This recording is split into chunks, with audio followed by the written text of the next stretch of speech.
Hello friends, welcome to शिक्षक prep. तो friends, आज की क्लास में हम सीटेट 2025 के लिए साइंस की क्लास करने वाले हैं और आज हमारा साइंस का ये थर्ड क्लास है। इससे पहले 2 क्लासेस हम ऑलरेडी कर चुके हैं, ठीक है। तो आज की क्लास में फ्रेंड्स हम क्लास 6 का चैप्टर नंबर 3 देखेंगे और चैप्टर का नाम है तंतु से वस्त्र तक, यानी कि फाइबर टू फैब्रिक। बेसिकली इस चैप्टर में क्या चीज़ें आपको बताई गई हैं ना, जैसे आप कोई भी वस्त्र पहनते हैं, कोई फैब्रिक है, वो किस चीज़ से मिलकर बना होता है। अगर मैं आपसे पूछूं कि आप जो वस्त्र पहनते हैं वो किस चीज़ से बना है, तो आप कहेंगे कि कोई भी वस्त्र जो है तागे से मिलकर बना होता है। अब अगर मैं आपसे ये पूछूं कि तागा किस चीज़ से बनता है, तो आप सोचने लग जाएंगे कि आखिर तागा हमारे पास आता कहाँ से है। तो तागा जो होता है फ्रेंड्स, वो आपका बनता है तंतु से, ठीक है। तंतु से बनता है आपका तागा और तागे से रेडी किया जाता है वस्त्र। तो इसीलिए इस चैप्टर का नाम रखा गया है तंतु से वस्त्र तक, यानी कि फाइबर टू फैब्रिक, ठीक है। तो इसको डिटेल में 1 बाय 1 समझेंगे। और देखिए फ्रेंड्स, अगर आप पेड नोट्स लेना चाहते हैं सीटेट का पेपर 1 और पेपर 2 का, तो स्क्रीन पर आपको जो व्हाट्सअप नंबर दिख रहा है, इस पर आप मैसेज करके पेड नोट्स को परचेस कर सकते हैं। और देखिए, मैं आपको यही सजेस्ट करूँगी फ्रेंड्स, अगर आप प्रिपरेशन कर रहे हैं सीटेट की 2025 के लिए, तो अभी से आप ये जो क्लासेस हैं इन्हें फॉलो करना स्टार्ट कर दीजिए। अगर आप सोचें कि लास्ट टाइम में 2-4 दिन पढ़ के हमारा हो जाएगा, तो सीटेट नहीं क्वालिफाई होगा फ्रेंड्स। इस बार का आपने रेशियो देखा होगा कितना कम परसेंटेज बना हुआ है, बहुत ही कम लोग पास हुए हैं और स्पेशली पेपर 2 में ये चीज़ें देखने को ज़्यादा मिलती हैं।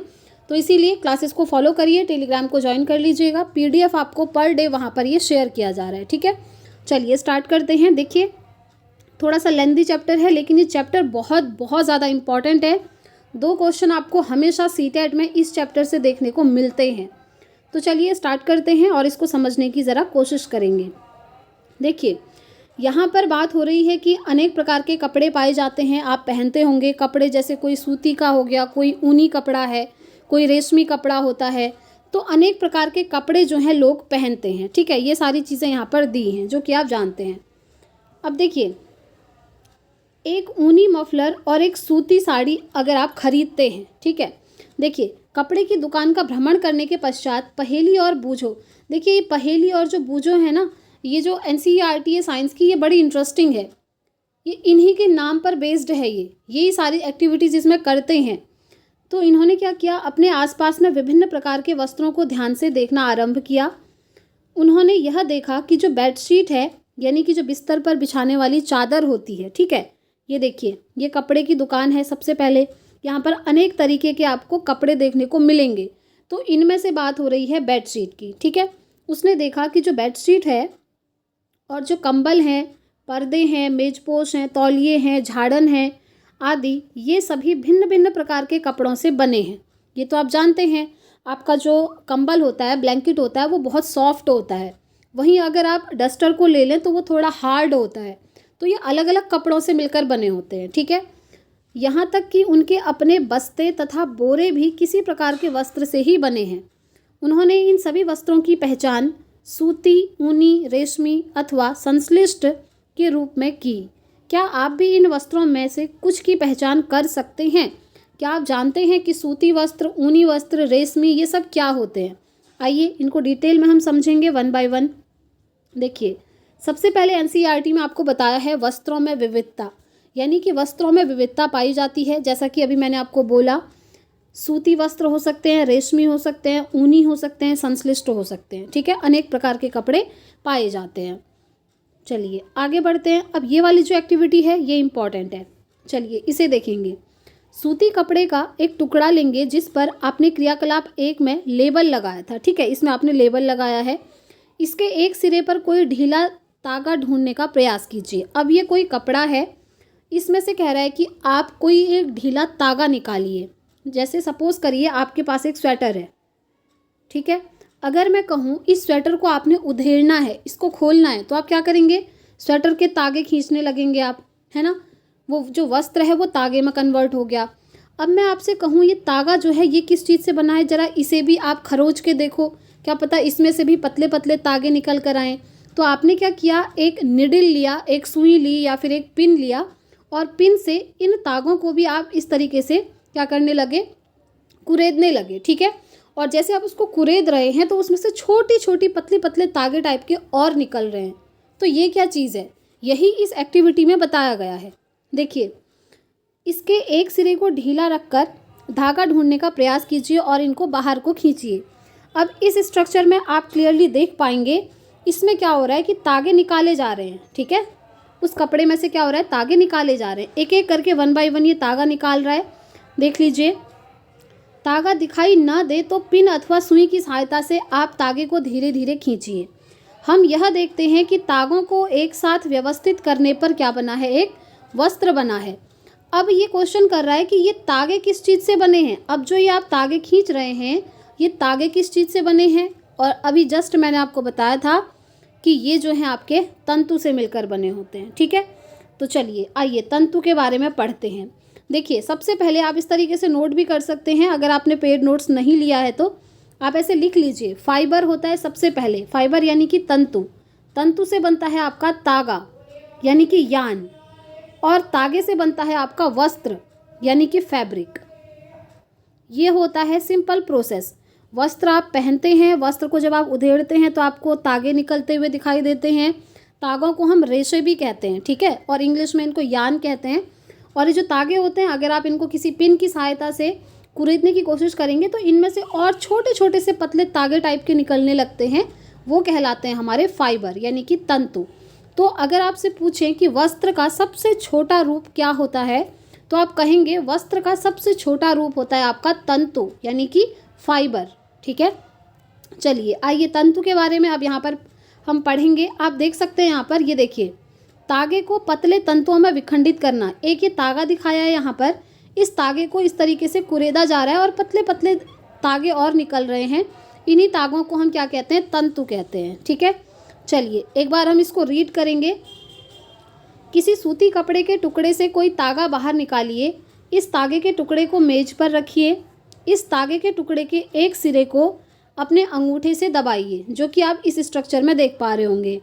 तागे के दूसरे सिरे को इसकी लंबाई के अनुदिश अपने नाखून से खरोंचिए। ठीक है, आप अपने नाखून से भी खरोंच सकते हैं, पिन या फिर आप एक सुई की हेल्प भी ले सकते हैं। क्या आप इस सिरे पर यह देखते हैं कि तागा जो है पतली लड़ियों में विखंडित हो गया है? जी हाँ, हमें ये दिख रहा है। ठीक है, यही जो पतली लड़ियाँ होती हैं क्या होती हैं, तंतु होती हैं। चलिए, सुई में ओके, इसके नीचे नहीं है। ठीक है, तो आपसे पूछा है कि ये जो तागा है क्या वो पतली लड़ियों में विखंडित हो गया है, तो आप कहेंगे यस, ये पतली लड़ियों में विखंडित हो गया है, जिन्हें हम तंतु कहते हैं। सुई में तागे को पिरोने का प्रयास करते समय भी आपने ऐसा ही प्रेक्षण किया होगा। देखिए, जब आप सुई लेते हैं ना, सुई में तागा डालते हैं, तो आपने ये चीज़ देखी होगी कि कभी कभी तागे का एक सिरा सुई के अंदर चला जाता है और एक सिरा नहीं जाता है। तो वो जो एक सिंपल तागा है वो भी छोटे छोटे से लड़ियों से मिलकर बना है, इसीलिए वो सुई के अंदर जाता नहीं है। जब आप उन लड़ियों को ना इस तरीके से एक दूसरे में मिक्स कर देते हैं, ये जो सेकंड स्ट्रक्चर आप देख रहे हैं, ये यहाँ पर से खुल जाता है सुई में डालते हुए, है ना। तो जब आप एक दूसरे में अच्छे से इनको मिक्स करेंगे तभी जाकर ये किसी निडल के अंदर जाएंगे। ठीक है, सुई के अंदर। ये आपने देखा भी होगा, ये एक्टिविटी तो सभी ने करी होगी। चलिए, तो यही यहाँ पर यही चीज़ कह रहा है कि कई बार तागे का यह सिरा कुछ पतली लड़ियों में पृथक हो जाता है। ऐसा होने पर तागे को इस सुई के नाके से गुजारना कठिन हो जाता है। तो तागे की ये दिखाई देने वाली पतली लड़ियाँ भी और अधिक पतली लड़ियों से मिलकर बनी हैं, जिन्हें हम तंतु कहते हैं। समझ गए, तागे किस चीज़ से मिलकर बने हैं, तंतु से मिलकर बने हैं। ठीक है, तंतु से मिलकर तागा बना, तागे से मिलकर वस्त्र बना। चलिए आगे देखते हैं। वस्त्र तागों से मिलकर बनते हैं तथा तागे भी आगे तंतुओं से मिलकर बने होते हैं। वही चीज़ जो मैंने आपको समझा दी कि जो वस्त्र होते हैं, फैब्रिक होता है, वो तागे से मिलकर बना होता है। तागों को हम धागा भी कहते हैं। ठीक है, यानी कि यान इंग्लिश में। और वो जो यान है वो तंतु से मिलकर बना होता है, यानी कि फाइबर से मिलकर बना होता है। ये तंतु आखिर आते कहाँ से हैं? अब आपसे क्वेश्चन ये किया जाए कि हम जो ये तंतु पढ़ रहे हैं, ये तंतु कहाँ से हमको प्राप्त होते हैं? बताइए, हमें तंतु कहाँ से प्राप्त होते हैं? जब हमें ये पता चलेगा तभी हमें पूरा प्रोसेस पता चल पाएगा कि आखिर एक जो फैब्रिक होता है, एक वस्त्र होता है, वो कैसे तैयार किया जाता है। तो चलिए समझते हैं कि ये तंतु आखिर आता कहाँ से है। देखिए, सीटेट में ये क्वेश्चन हमेशा बनता है, याद रखिएगा। ये वाली जो लाइन आप देख रहे हैं, ये वाली लाइन देखिए, वस्त्र तागों से मिलकर बनते हैं और तागे आगे चलकर तंतु से मिलकर बने होते हैं। सिंपल है, नोट आप कर सकते हैं। और अगर आप एनसीईआरटी को नोट नहीं करना चाहते हैं तो आप पेड नोट्स ले सकते हैं। नोट्स को आप अपने सामने रख करके एनसीईआरटी की इन वीडियोस को फॉलो कर सकते हैं। बिलीव मी फ्रेंड्स, आप साइंस में बहुत अच्छा स्कोर करके आएंगे। चलिए, कुछ वस्त्रों जैसे सूती, जूट, रेशमी तथा ऊनी के तंतु पादपों और जंतुओं से प्राप्त होते हैं। अब ये जो तंतु हैं किससे प्राप्त हो रहे हैं? पादपों से और जंतुओं से, यानी कि प्लांट से और एनिमल से हमको क्या मिलते हैं? तंतु मिलते हैं। और इन्हें हम कहते हैं प्राकृतिक तंतु, ठीक है, यानी कि नेचुरल फाइबर। रुई और जूट पादपों से प्राप्त होने वाले तंतुओं के उदाहरण हैं। रुई और जो जूट है, यानी कि कॉटन और जो जूट होता है, वो हमको कहाँ से मिलता है? प्लांट से मिलता है, ठीक है, पादपों से मिलता है। ऊन तथा रेशम जंतुओं से मिलता है, यानी कि जो हमें ऊन और रेशम मिलता है वो किससे मिलता है? एनिमल से मिलता है, जंतुओं से मिलता है। अब ये जो जंतुओं से मिलते हैं और पादपों से मिलते हैं, इनको हम मिला करके कहते हैं कि ये क्या है? प्राकृतिक तंतु हैं, ठीक है। ऊन भेड़ अथवा बकरी की कर्तित ऊन से प्राप्त होती है। इसे खरगोश, याक तथा ऊँटों के बालों से भी प्राप्त किया जा सकता है। और रेशमी तंतु रेशम कीट कोकून से खींचा जाता है। ये क्वेश्चन सीटेट में बना हुआ है कि जो रेशमी तंतु है वो हमें कहाँ से प्राप्त होता है? तो आप कहेंगे ये रेशम कीट कोकून से प्राप्त होता है। ठीक हो गया। चलिए आगे देखिए, हजारों वर्ष तक वस्त्र निर्माण के लिए केवल प्राकृतिक तंतुओं का ही उपयोग होता था। यही प्राकृतिक तंतु जो हमने पढ़ लिए, जिनके सोर्स क्या हैं? एनिमल और प्लांट। पिछले लगभग 100 वर्षों से ऐसे रासायनिक पदार्थों का जिनका स्रोत पादप और जंतु नहीं है, उनसे भी तंतुओं का निर्माण किया जा रहा है। इन्हें हम कहते हैं संश्लिष्ट तंतु। क्या कहते हैं? संश्लिष्ट तंतु। संश्लिष्ट तंतु के उदाहरण देखिए, ये याद कर लीजिएगा, पॉलिएस्टर है, नायलॉन है, एक्रिलिक है। ये सभी क्या हैं? संश्लिष्ट तंतुओं के उदाहरण हैं। तो चलिए इसको मैं ज़रा फ्लो चार्ट के थ्रू आपको थोड़ा सा समझाने की कोशिश करती हूँ। ध्यान से सुनिएगा। मैंने आपको क्या बताया? तंतु के बारे में बताया, ठीक है। अब ये जो तंतु हैं प्राकृतिक और संश्लिष्ट दो प्रकार के होते हैं, जो यहाँ लिखा है देखिए, ये प्राकृतिक तंतु और संश्लिष्ट तंतु, ठीक है।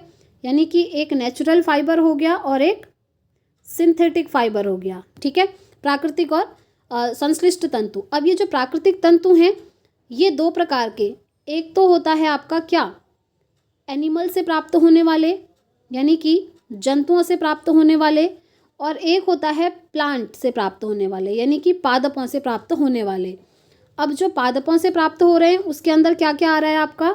रुई और जूट आ रहा है, ठीक है।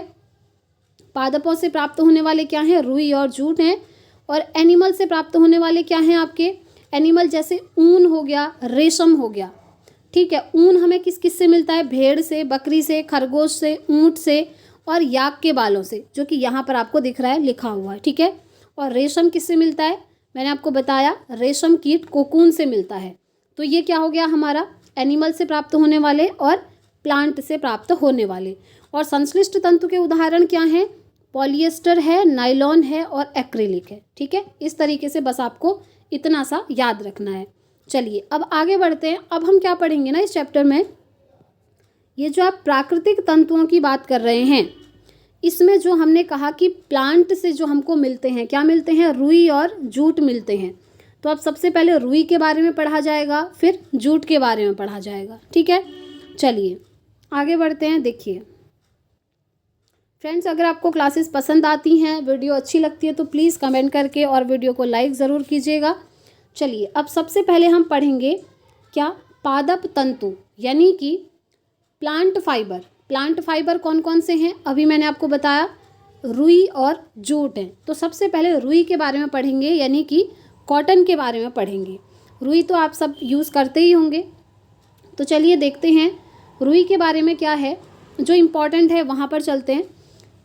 देखिए रुई कहाँ से आती है? आपको क्या लगता है रुई हमको कहाँ से मिलती होगी? इम्पॉर्टेंट है, ध्यान रखिएगा। यहाँ से क्वेश्चन बने हुए हैं, क्या क्या बने हैं अभी मैं आपको बताते हुए चलूँगी। इसे खेतों में उगाया जाता है, ध्यान रखिएगा। ये जो कॉटन होता है इसको खेतों में उगाया जाता है, इसीलिए इसको क्या कहा? एनिमल फाइबर कहा, ठीक है। साधारणतया कपास के पौधे वहाँ उगाए जाते हैं जहाँ मृदा काली और जलवायु उष्ण होती है। कहाँ उगाए जाते हैं? जहाँ पर जो आपकी सॉइल है वो ब्लैक होगी और जो जलवायु है वो कैसी होगी? गर्म होगी, उष्ण होगी। ठीक है। क्या आप ऐसे कुछ राज्यों के नाम बता सकते हैं जहाँ हमारे देश में कपास की कृषि की जा सकती है?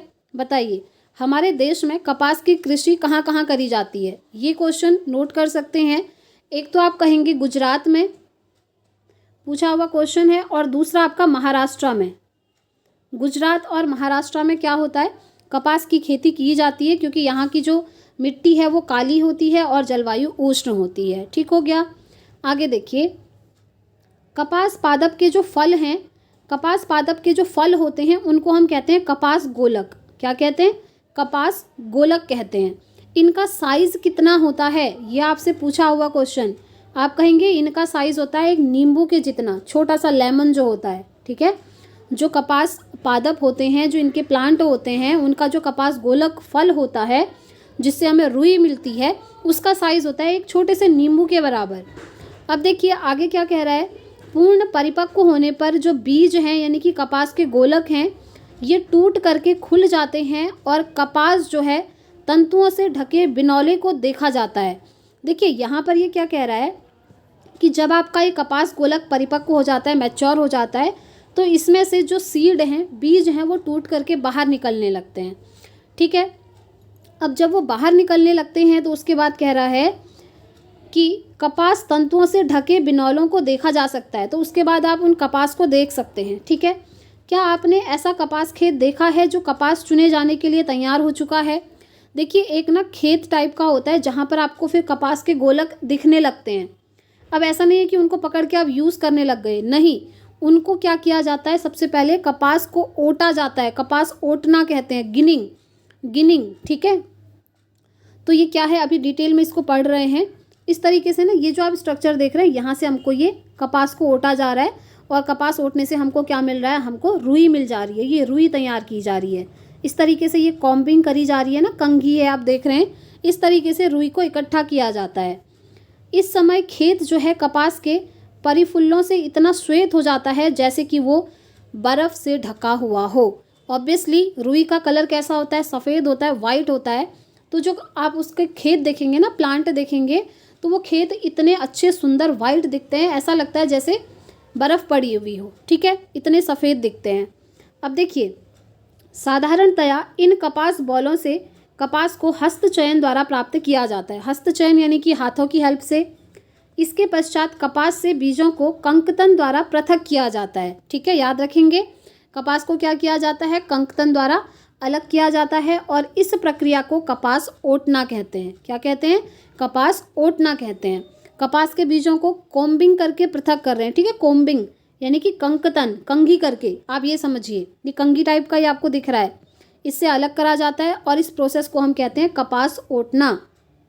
क्या कहते हैं? कपास ओटना। ओटना मतलब होता है गिनिंग करना। ठीक है।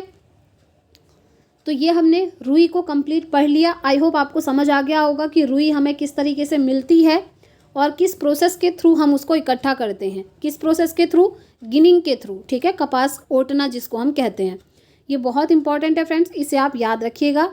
नेक्स्ट जो है, अब आता है आपका जूट यानी कि पटसन। अभी हमने पढ़ा था ना, प्राकृतिक तंतु में जो हमें प्लांट से प्राप्त होते हैं, एक रुई और एक पटसन। रुई हमने पढ़ लिया है, अब हम पढ़ेंगे पटसन जिसको हम जूट भी कहते हैं। ये जो आप देख रहे हैं ना, ये पटसन का प्लांट है और ये देखिए ये कपास पादप का खेत है। आप देख सकते हैं कपास के पौधे से हमको रुई मिलती है ना, तो ये जो कपास का पौधा है, जब खेत में ये पूरा मैच्योर हो जाता है, परिपक्व हो जाता है, तो खेत जो है कुछ इस तरीके का दिखता है, वाइट एकदम, जैसे बर्फ़ से ढका हुआ खेत हो। वहीं अगर आप पटसन पादप की बात करें यानी कि पटसन प्लांट जो है वो इस तरीके का दिखता है। आप देख सकते हैं, ये देखिए।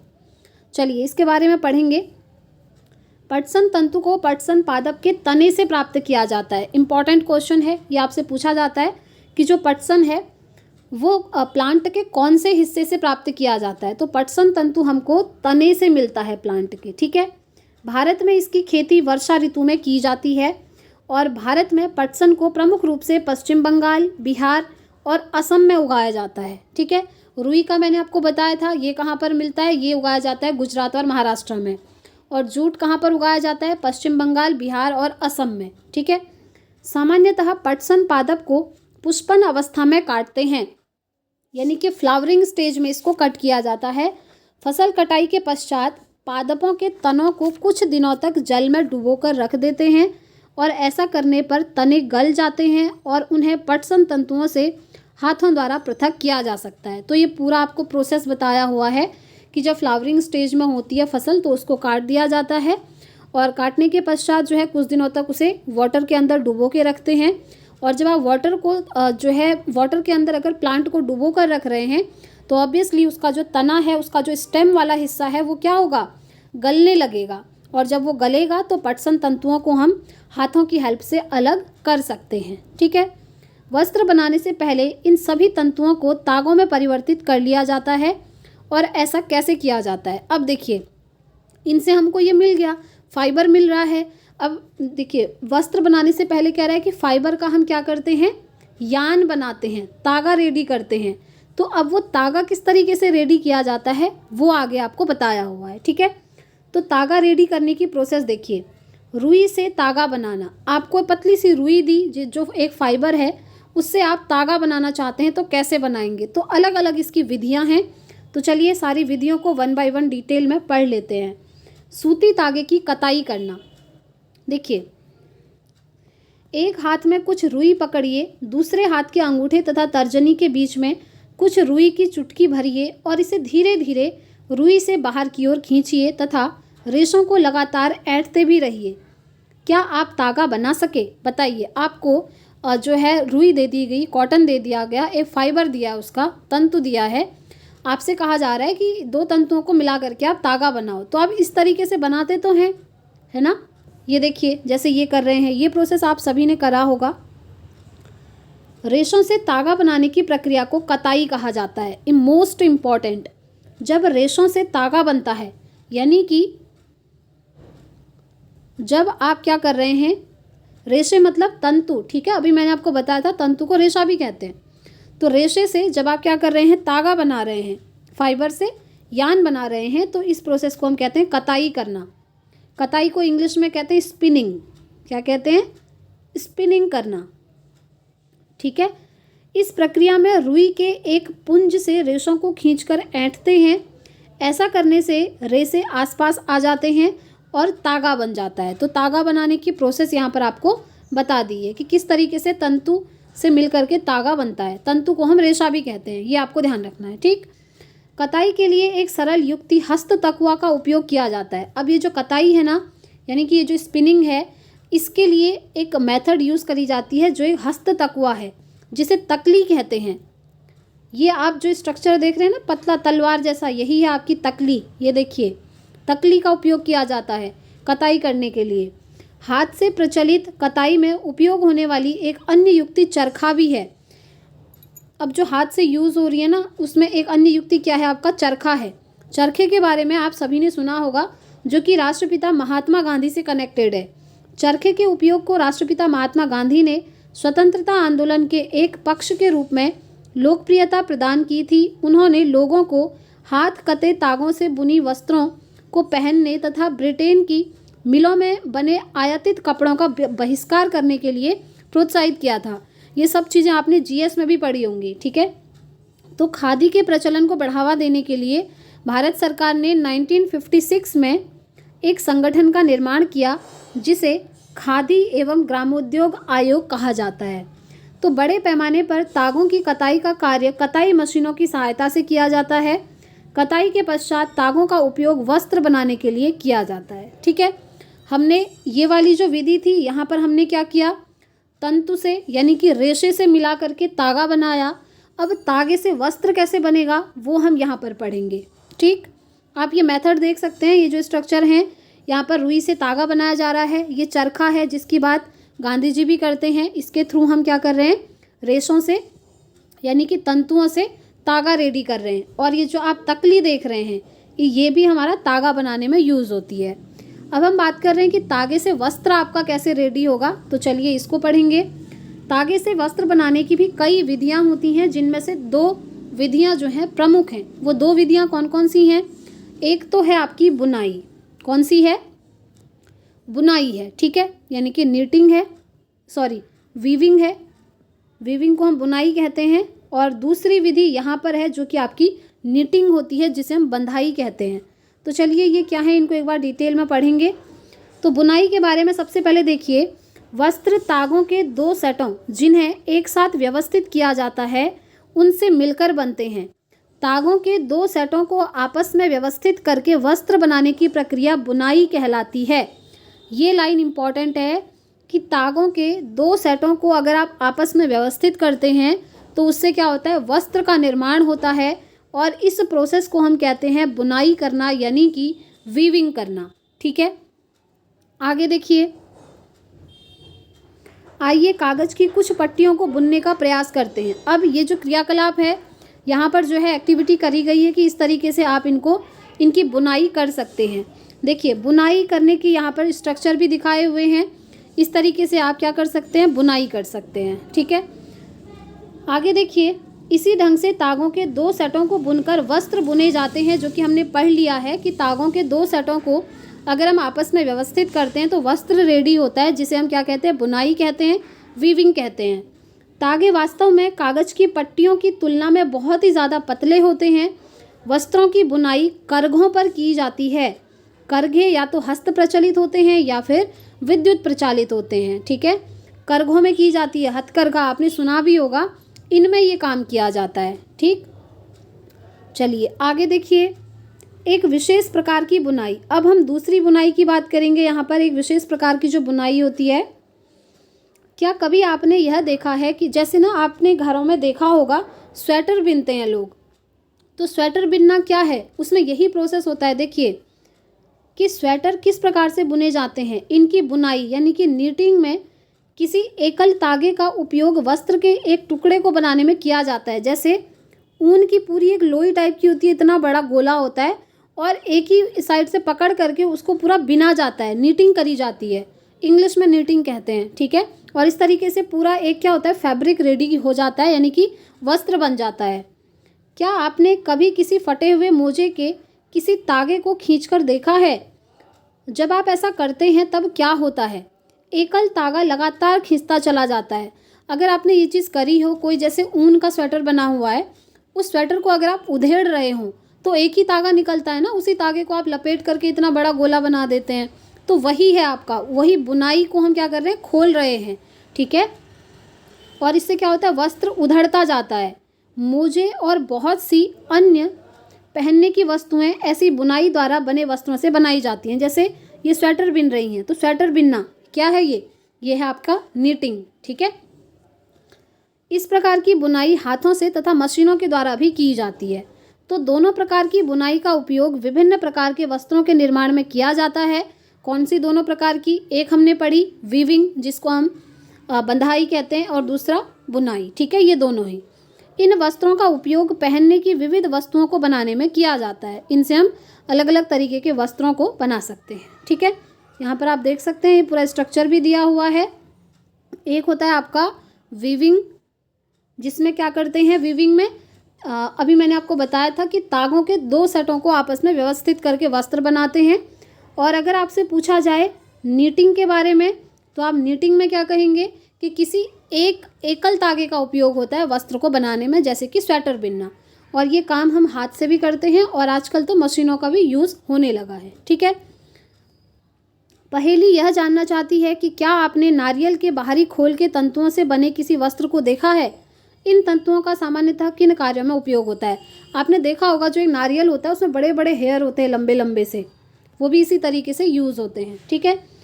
अब ये हमारा कंप्लीट हो गया है। आई होप यहाँ तक आपको समझ में आया होगा। अब यहाँ पर वस्त्र सामग्री का इतिहास बताया गया है, हिस्ट्री क्या है इसकी, वस्त्र के पीछे की, ये कहाँ से स्टार्ट हुई, प्राचीन काल में ये कैसे यूज़ होता था, ये सभी चीज़ें हैं। और उसके बाद यहाँ पर ये वाला प्रोसेस इंपॉर्टेंट है, अगर आप इसे डिटेल में समझ जाएंगे तो आप ये पूरा चैप्टर ही समझ जाएंगे, ठीक है। अभी मैं आपको समझाऊंगी। तो सबसे पहले वस्त्र सामग्री का इतिहास जरा हम पढ़ लेते हैं।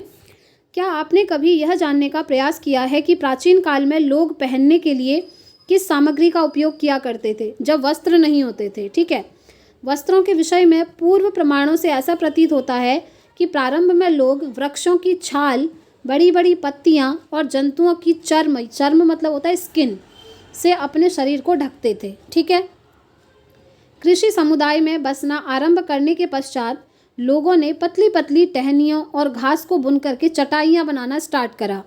लताओं, जंतुओं की ऊन और बालों को आपस में ऐंठन देकर लंबी लड़ियाँ बनानी स्टार्ट करी। इनको बुनकर वस्त्र तैयार किए गए। अब देखिए, वस्त्र तैयार करने से पहले लोग क्या पहनते थे, यहाँ पर दिया हुआ है, वृक्षों की छाल का यूज़ करते थे कपड़ों के रूप में। जंतुओं को क्या करते थे, मारते थे और उनकी जो स्किन होती थी उसको लपेट लेते थे। और उसके बाद धीरे धीरे क्या हुआ कि जो पेड़ पौधों की पत्तियां होती हैं उनका यूज़ करते थे, घास फूस वगैरह जो है मिला करके चटाई बनाने का काम करते थे। और फिर धीरे धीरे जंतुओं से ऊन मिलता है, उनके बालों से, उनसे मिला करके फिर वस्त्र बनाने स्टार्ट हुए। ठीक है, पूर्व में भारतवासी रुई से बने वस्त्र पहनते थे जो गंगा नदी के निकटवर्ती क्षेत्रों में उगाई जाती थी। फ्लेक्स जो है एक पादप है जिससे प्राकृतिक तंतु प्राप्त होता है। ये इंपॉर्टेंट है, ये जो आप फ्लेक्स क्या है, एक प्लांट है जिससे प्राकृतिक तंतु प्राप्त होता है। ठीक है, प्राचीन मिस्र में वस्त्रों को बनाने के लिए रुई और फ्लेक्स की कृषि नील नदी के निकटवर्ती क्षेत्रों में की जाती थी। कहाँ की जाती थी? नील नदी के निकटवर्ती क्षेत्रों में। ठीक है, उन दिनों में लोगों को सिलाई करना नहीं आता था। उस समय लोग अपने शरीर के विभिन्न भागों को वस्त्रों से आच्छादित कर लेते थे। वे शरीर को आच्छादित करने के लिए कई विभिन्न ढंगों का उपयोग करते थे। सिलाई की सुई के आविष्कार के साथ ही लोगों ने वस्त्रों की सिलाई करके कपड़े तैयार करना सीखा। और इस आविष्कार के बाद सिले कपड़ों में बहुत सी विभिन्नताएं भी आ गईं। परंतु यह आश्चर्यजनक बात नहीं थी कि आज भी साड़ियाँ, धोतियाँ, लुंगी, पगड़ियाँ, ये सभी जो हैं सिले वस्त्रों के रूप में उपयोग किया जाता है। जिस प्रकार समस्त देश में खाए जाने वाले भोजन में अत्यधिक विविधता देखने को मिलती है, उसी प्रकार वस्त्रों में भी क्या है, विविधताएं देखने को मिलती हैं। आप देखते हैं हर जगह की जो डिश होती है खाने की वो अलग अलग होती है, विविधताएं होती हैं। उसी तरीके से जो वस्त्र होते हैं वो भी अलग अलग तरीके के होते हैं। जैसे अक्सर आप देखेंगे जो गर्ल्स होती हैं वो अलग तरीके के वस्त्र पहनती हैं, बॉयज़ अलग पहनते हैं, सूट साड़ी वगैरह पहनती हैं लड़कियाँ। तो वस्त्रों में क्या है, विभिन्नताएं हैं हर जगह पर। ठीक है, चलिए, ये था आपका वस्त्र सामग्री का इतिहास। अब हम आ जाते हैं इस पर, इसे ज़रा ध्यान से देखिएगा। ये क्या है, अभी हमने जो पूरा पढ़ा ना उसको समअप करके यहाँ पर इन्होंने ये इस तरीके से फिगर के रूप में दिया है, जो कि बहुत ही अच्छा होता है समझने के लिए। सबसे पहले हम कपास गोलक लेते हैं। कपास गोलक क्या है? Cotton balls. ठीक है, जो हमको कॉटन के पौधे से मिली, रुई के पौधे से। अभी हमने पढ़ा ना कि रुई से हमको क्या रुई हमें कहाँ से मिलती है? रुई के पौधे से मिलती है। और उन पौधों में क्या होते हैं? कपास के गोलक होते हैं, जिनको हम कोम्बिंग करके बाद में इकट्ठा करते हैं, है ना। तो हाँ, सबसे पहले कपास गोलक, उसमें हम क्या करते हैं? ओटना करते हैं, इनको गिनिंग करते हैं। अभी हमने पढ़ा था ginning of cotton balls. Cotton balls की जब गिनिंग होती है तो हमको क्या मिलता है? रेशे मिल जाते हैं। रेशे मतलब फाइबर मिल जाता है, तंतु मिल जाता है। ठीक है, रेशों को ही हम क्या कहते हैं? तंतु भी कहते हैं। रेशों को हम क्या कहते हैं? तंतु भी कहते हैं। तो हमको क्या मिले? रेशे मिल गए। इनको गिनिंग करने के बाद हमको रेशे मिल गए, यानी कि तंतु मिल गए। फिर तंतुओं में क्या हुआ? हमने कताई करी, यानी कि स्पिनिंग करी। स्पिनिंग मतलब अब हम स्पिनिंग करने के बाद क्या करेंगे? वस्त्र बनाएंगे। ठीक है, तो स्पिनिंग करी तो इससे हमको क्या हुआ? तागे मिल गए। ठीक है, क्या मिल गए? स्पिनिंग से हमें तागे मिल गए। और इनको तागा बनाने की जो डिवाइसेस थी कौन कौन सी थी? एक तकली हमने देखी थी, इतनी लंबी सुई की नोक जैसी, वो हो गया। और जो महात्मा गांधी से रिलेटेड जो चरखा है उसका यूज़ करके क्या होता है? स्पिनिंग करके हम तागा रेडी करते हैं। ठीक है, जैसे ही हमारा तागा रेडी हुआ तो हम तागे में क्या करते हैं? उसके बाद एक तो बुनाई करते हैं और एक बंधाई करते हैं। दो तरीके से हमें वस्त्र जो है हमारे रेडी हो जाते हैं। जैसे एक तागा है, अभी हमने पढ़ा था, उसमें दो तरीके की प्रोसेस होती हैं वस्त्र बनाने के लिए। एक हमने पढ़ा था वीविंग होता है और एक निटिंग होता है। वीविंग में क्या होता है कि तागों के दो सेटों को आप आपस में व्यवस्थित करके वस्त्र बना लेते हैं। और नीटिंग में क्या होता है? जैसे आप स्वेटर बुनते हैं, एक एकल तागा होता है, उसको बिनते जाते हैं और एक ऊनी वस्त्र आपका रेडी हो जाएगा। ठीक है, तो तागे से दो तरीके से बुनाई और बंधाई से हमको फैब्रिक मिल जाता है, यानी कि हमारा वस्त्र जो है बन करके रेडी हो जाता है। तो यहाँ पर आपका चैप्टर भी कंप्लीट हो जाता है, थर्ड वाला चैप्टर क्लास 6 का। और आई होप कि ये वाला चैप्टर आपको बहुत अच्छे से समझ में आया होगा। ये मैंने आपको बहुत डीपली इसीलिए पढ़ाया फ्रेंड्स क्योंकि एग्ज़ाम के पॉइंट ऑफ व्यू से सबसे ज़्यादा इंपॉर्टेंट चैप्टर है और इसे आप बिल्कुल भी इग्नोर मत करिएगा, ठीक है।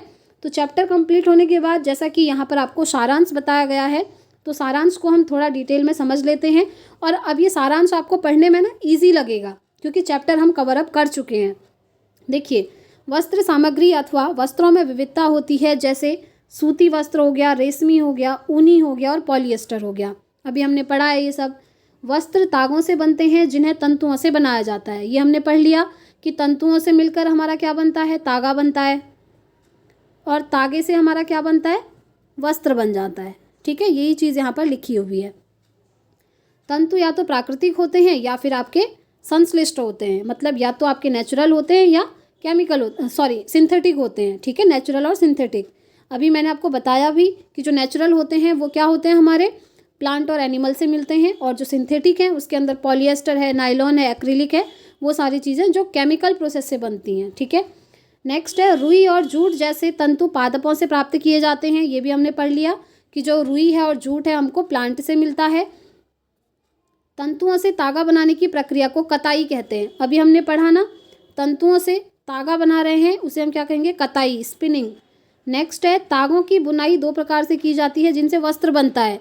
ये भी हम पढ़ चुके हैं कि तागों की बुनाई 2 प्रकार से होती है जिनसे वस्त्र बनता है। ये जो है देखिए, ये तागा है, ये 2 प्रोसेस हो रही हैं जिनसे वस्त्र बन रहा है, निटिंग और वीविंग, अभी पढ़ा था, ठीक है, बुनाई और बंधाई। तो फ्रेंड्स, इस तरीके से हमारा ये चैप्टर कंप्लीट होता है। अगर आपको चैप्टर पसंद आया है तो प्लीज़ वीडियो को लाइक ज़रूर कीजिएगा और कमेंट करके ज़रूर बताएं कि आपको क्लासेस पसंद आ रही हैं और क्लासेस को हमें कंटिन्यू रखना है। कमेंट करके ज़रूर बताइएगा। और अगर आप नोट्स लेना चाहते हैं तो स्क्रीन पर जो आपको नंबर दिख रहा है इस पर आप व्हाट्सअप मैसेज करके बहुत ही मिनिमम प्राइस पे नोट्स को ले सकते हैं। काफ़ी सारे स्टूडेंट्स ऑलरेडी ले चुके हैं, आप उनके रिव्यूज़ वगैरह टेलीग्राम पर देख सकते हैं। तो इस वीडियो में इतना ही रखते हैं फ्रेंड्स। अब हम इसी टाइम पर कल मिलेंगे अपनी नेक्स्ट क्लास के साथ। Thanks for watching.